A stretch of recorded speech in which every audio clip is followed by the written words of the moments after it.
Serial ஆரம்பத்துல ஆரம்ப காலத்துலேருந்து அதாவது தூர்தர்ஷன்ல அப்ப இருந்தது ட்ராமாஸ்லாம். ஆமா மேம். தூர்தர்ஷன் ட்ராமாஸ் நெறைய பண்ணிட்டு இருந்தேன். அதே மாரி தூர்தர்ஷன்ல ஃபர்ஸ்ட்டு டூயல் ரோல் பண்ணது நான் தான். ஆ நியூஸ் பேப்பர்ல அ பார்த்தேன். கோபாலி சார் டைரக்ஷன்ல டூயல் ரோல் பண்ணேன். கனலும் குளிரும் சொல்லிட்டு. ஆமா. ஃபர்ஸ்ட்டு அவங்க முதல் முயற்சி என்ன வச்சு பண்ணாங்க. நல்லா வந்துச்சு. ஆமா. சக்சஸ்ஃபுல்லா போச்சு அது. நியூஸ் பேப்பர்லயும் வந்துட்டு ஃபர்ஸ்ட் ஆ. நீங்க தான் பண்றீங்க அப்படின்னு ஆமா. சொல்லி. உங்களுக்கு பாருங்க எவ்ளோ அதிர்ஷ்டமா எல்லாமே ஆமா வந்திருக்கு. கண்டிப்பா. கடவுளுடைய அனுகிரகம் ஆசீர்வாதம். முழுமையா இருக்கு எனக்கு.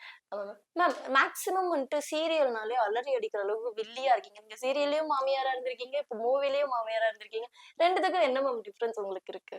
ஆ என்ன ஃபீல் பண்றீங்க? என்ன பொறுத்தவரைக்கும் 2மே ஆக்டிங் தான். ம். எதுவுமே ஐம் நாட் நான் வந்து அந்த பிலீவ் கிடையாது. நீங்க இப்ப நேர்ல பார்க்கும்போது தெரிஞ்சிருக்கும் தெரியும். உங்களுக்கு. பட் நம்ம வந்து கேரக்டர் எடுத்து பண்றது. அந்த கேரக்டர் அதாவது எனக்கு டிஃபரெண்ட் ஆஃப் கேரக்டர் குடுத்திருந்தா அவங்க பார்த்திருந்தா பரவால்ல. ம். அத மாரி பண்ணது கேபி சார் மட்டும் தான்.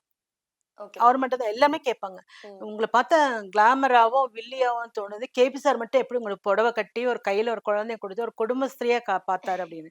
அங்க தான் சார் இருக்காரு இயக்குனர் அப்படின்னு. ஒரு கேரக்டர்னா அதே பார்த்து அதே பண்ணிட்டு இருந்தா, அது ஈ அடிச்சாங் காப்பி மாரி இருக்குமே தவிர, கண்டிப்பா. It's not correct. ஏன் இவங்கள வந்து இப்படி வச்சு பார்க்கக்கூடாது? ஏன் இவங்க இந்த கேரக்டர் பண்ணா ஏன் நல்லா இருக்காது? அப்படி யோசிக்கணும்ல. ம். இப்ப நம்ம ஒரு சமையலே கூட ஒரு பண்ணோம். ஏன் சாம்பாரே வைக்கணும்? இது ஏன் பொரியல் பண்ணா நல்லா இருக்கும்ல? கண்டிப்பா. அந்த தாட் தானே. அந்த மாரி உண்மைதான். அந்த தாட் ஒரு கேவி சாருக்கு இருக்கும். அதனால அவரு வந்து டிஃபரெண்ட்டா பண்ணி என்ன